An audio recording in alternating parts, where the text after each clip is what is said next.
नमस्कार जौहार, आप देख रहे हैं आर्य न्यूज झारखंड और मैं हूं आपके साथ वंशिका नागर। वक्त हो गया है आज की कुछ खास बड़ी खबरों का, जिसे पंकज आर्य आप तक पहुंचा रहे हैं। आइए रुक करते हैं सीधे पंकज आर्य की ओर आज की खास खबरें जानने के लिए। यहाँ आए हुए सभी को जोहार। झारखंड में अब लालू मॉडल दिखने को मिलेगा। जी हाँ भैया, ये झारखंड है, यहाँ कुछ भी संभव है। यहाँ पे एक निर्दलीय भी मुख्यमंत्री बनते हैं और इतने सालों में 23 वर्षों में कितने मुख्यमंत्री बन गए आप तो सभी जानते ही हैं। नमस्कार जोहार, मैं पंकज आर्य और आप देख रहे हैं आर्य न्यूज झारखंड। इन दिनों झारखंड के सियासी हलचल जो है वो काफी तेज हो चुकी है। सियासी पारा जो है वो उफान पर है। ये राजनीति का पैरामीटर जो है वो काफी तेज चल रहा है, काफी गर्मी महसूस हो रहा है इस ठंड में भी। मैं आपको बताऊं कि जिस तरह से हेमंत सोरेन पर ईडी का रडार लगातार जारी है, देश का ऐसा पहला घटना ये हुआ है कि किसी एक व्यक्ति को लगातार 7 सम्मन सौंपा गया, उन्हें भेजा गया, उसे वो लौटाते गए। ऐसा देश में कहीं देखने को नहीं मिला। ये झारखंड और यहाँ देखने को मिल रहा है। यहाँ के मुख्यमंत्री हेमंत सोरेन को लगातार ईडी नोटिस सम्मन पे सम्मन जारी करती है, कोई फर्क नहीं पड़ता है। फुल कॉन्फिडेंस में हेमंत सोरेन पूरे झारखंड के तमाम जिलों में जा रहे हैं। आपकी योजना, आपकी सरकार आपके द्वार में गरज रहे हैं, शेर की तरह दहाड़ रहे हैं। लेकिन दूसरी ओर जब 7वां सम्मन आता है तो 7वां सम्मन के बाद जो है सरकार पूरे एक्सरसाइज में नजर आ रही है। वहीं साथ ही साथ विपक्ष के बड़े नेताओं का भी वार देखा जाता है। ट्विटर वार चल रहा है, व्हाट्सएप वार चल रहा है, फेसबुक वार चल रहा है। मैं बात कर रहा हूँ बाबूलाल मरांडी जी की। बाबूलाल मरांडी जी कहते हैं कि हेमंत सोरेन जो है अपनी पत्नी को गद्दी दिलाना चाहते हैं। वहीं निशिकांत दुबे है, वो भी कहते हैं, सरकार को एक्सपोज करने की कोशिश करते हैं कि सरकार की प्लानिंग क्या है। मैं आपको बताऊं कि 31 दिसंबर का वो दिन था जिससे हलचलें और तेज हो गई। और हुआ क्या, गांडे के जो विधायक हैं सरफराज अहमद, जिन्होंने इस्तीफा सौंपा है और उसके बाद से वो सीट खाली हो गया है। बताया जा रहा है कि किसी भी सरकार की अवधि जब तक 1 साल ना रहे तब तक कोई नया मुख्यमंत्री नहीं बन सकता है। 1 साल की अवधि बचा हो और इसीलिए ऐसा संभव कराया गया कि 5 जनवरी से पहले इस्तीफा दिला दिया गया सरफराज अहमद। पूरी रसाकसी तेज है। कल विधायक दल की बैठक भी बुलाई गई, जिसमें ये बात सबसे बड़ी नोटिस करने वाली है कि वहाँ पे जो सरकार के तमाम दल हैं, जो आज के समय में इंडिया कहलाती है, ये इंडिया अलायंस जो है, उसके तमाम घटक दल जो है, चाहे वो राजद हो, चाहे वो कांग्रेस हो, जेएमएम हो, वो तमाम पार्टियों के विधायक जो है वो कल बैठक है और इस बैठक में संभवतः ताजपोशी हो जाएगी और लालू मॉडल देखने को मिलेगा। ऐसा कहना पूरे गलियारों में इसकी चर्चा है। कहा यह जा रहा है कि कल्पना सोरेन, जो कि हमारे मुख्यमंत्री की धर्मपत्नी है, कल्पना सोरेन, जो कि एजुकेटेड भी हैं और काफ़ी करीब से सियासी चीज़ों को समझ रही हैं, क्योंकि उनके परिवार से 2 मुख्यमंत्री हुए, चाहे उनके ससुर जी हों आदरणीय शिबू सोरेन जी दिसोम गुरु, चाहे उनके पतिदेव हों हेमंत सोरेन, दोनों ही मुख्यमंत्री रहे और इस कार्यकाल के दौरान उन्होंने देखा है कि क्या होती है राजनीति। सीखना सिखाना उनको ज़रूरत नहीं है। लेकिन ऐसा संभव फिर एक बार हो सकता है कि बिहार में जो लालू ने, जब उनको जेल जाने की तैयारी थी, जेल जाना पड़ रहा था, वैसे में उन्होंने ताजपोशी की थी राबड़ी देवी, जिसके बारे में हम लोग बहुत जानते हैं, जिनके बारे में फिल्में बन चुकी हैं, जिनके बारे में वेब सीरीज बन चुकी हैं और काफ़ी पॉपुलर रहे हैं ये लालू राबड़ी की जोड़ी। क्या फिर एक बार झारखंड में हेमंत सोरेन और कल्पना सोरेन की जोड़ी पॉपुलर हो पाएगी? ये तो आगे देखना होगा।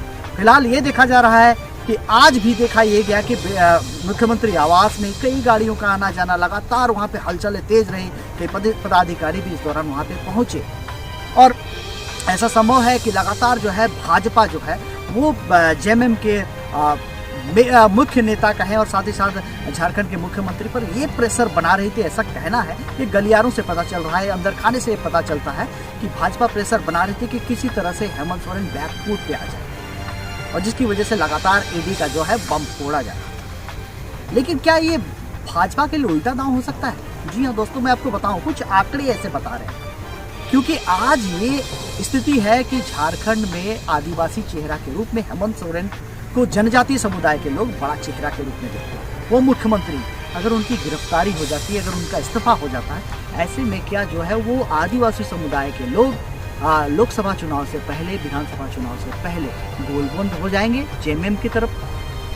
क्या वो फिर एक बार कहानी सामने आएगी जब पश्चिम बंगाल में 7 सीटें जो है लोकसभा में भाजपा ने जीती थी जंगल महल एरिया में, उस क्षेत्र में।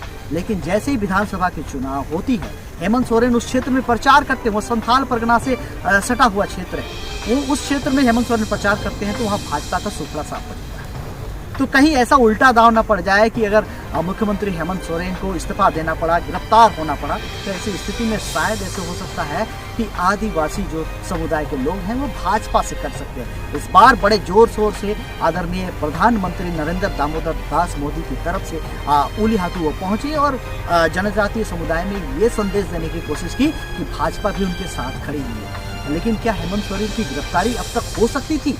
क्या भाजपा या फिर ईडी इस बात से डर रही थी कि अगर हेमंत सोरेन की गिरफ्तारी कर दिया जाए तो क्या आदिवासी समुदाय के लोग जो है वो हेमंत सोरेन की ओर चले जाएंगे, उसकी पार्टी की तरफ चले जाएंगे, जेएमएम की ओर चले जाएंगे या फिर इंडिया गठबंधन की ओर चले जाएंगे? ये तमाम बातें सामने आ रही थी। लेकिन अब देखा ये कि हेमंत सोरेन किसी तरह से उनकी गिरफ्तारी हो सकती है, तो उससे पहले क्यों ना हम अपने परिवार के सदस्य को ही मुख्यमंत्री बना दें।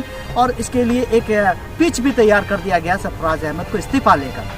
वहाँ से इस्तीफा दिलाने के बाद ये पिच तैयार कर दिया गया। वो मुस्लिम और आदिवासी बहुल क्षेत्र है, वो गांडे की विधानसभा, जहाँ से जीतना आसान हो सकता है। चूँकि ये जनरल सीट है, आदिवासी सीट नहीं है, लेकिन वहाँ पे मुस्लिम बहुल क्षेत्र है और मुस्लिमों को देखा जाता है कि इंडिया गठबंधन की ओर वो बहुत सहज तरीके से जुड़ जाते हैं। तो ऐसे भी सेफ सीट माना जा रहा है। चलिए सीधे तौर पे हम लोग देखेंगे कि आगे आगे क्या होता है। बाबूलाल मरांडी झारखंड के प्रथम मुख्यमंत्री, अर्जुन मुंडा झारखंड में 3 बार मुख्यमंत्री, शिबू सोरेन झारखंड में 3 बार मुख्यमंत्री, हेमंत सोरेन झारखंड में 2 बार मुख्यमंत्री, रघुवर दास झारखंड में 1 बार मुख्यमंत्री, और जिसकी कल्पना बहुत कम ही की जाती है, मधु कोड़ा। जी हाँ, मधु कोड़ा निर्दलीय के रूप में ऐसे व्यक्तित्व जिन्होंने झारखंड की सत्ता पर काबिज हुए। तो इस तरह से देखा जाए, और 3 बार राष्ट्रपति शासन भी, ऐसा पूरे देश के अंदर किसी भी प्रदेश में देखने को नहीं मिलता। ये तख्ता पलट, ये हलचल, ये जो है सरकार की जो स्थिति हमेशा अस्थायी नहीं दिखाई देती, कभी भी हिलता डुलता हुआ एक कुर्सी दिखाई देती। लगातार कुर्सी को हिलाने की कोशिश, खींचने की कोशिश, पीछे ले जाने की कोशिश यह जारी रहती है। सियासी खेल बहुत होता है यहाँ, और फिर एक बार सियासी खेल यहाँ पे तेज हो चुका है। तो बने रही तमाम खबरों के लिए आ रहे हैं झारखंड में। इस तरह की खबरों के लिए आप आ रहे हैं झारखंड को सब्सक्राइब करिए, साथ ही साथ खबर अच्छी लगे तो लाइक करिए और शेयर भी जरूर कीजिए, और कमेंट बॉक्स में आप मुझे कुछ सुझाव भी दे सकते हैं। मैं अपने सहयोगी संतोष के साथ आपको रिपोर्टिंग दे रहा हूँ झारखंड से। जो आज दिख रही है कल्पना मुर्मू सोरेन, उस समय कल्पना मुर्मू थी, वो ऐसी नहीं थी, वो आपके जैसी थी। आपके चेहरे का जो चमक है, आपके शरीर की जो बनावट है, वो आपको ईश्वर ने दी है, लेकिन आप खुद में ईश्वर हैं, क्योंकि आप एक जननी हैं। आपसे आने वाली पीढ़ी बनेगी, लेकिन डरना नहीं है, क्योंकि हार हार के 1 बार 2 बार 3 बार आप किसी की भी कहानी पढ़ लीजिए। अगर कोई किसी भी तरीके से कामयाब है, अपने क्षेत्र में कहीं भी कामयाब है, तो उसने गिर गिर के ही सीखा है। और यहाँ खड़े होके मुझे इतनी खुशी मिल रही है। मुझे अपना बचपन, अपने स्कूल का समय, अपने कॉलेज का समय, लक्ष्य पाने के लिए बहुत कुछ खोना पड़ता है, बहुत, जितना आप सोच भी नहीं सकते, उससे कई गुना ज्यादा।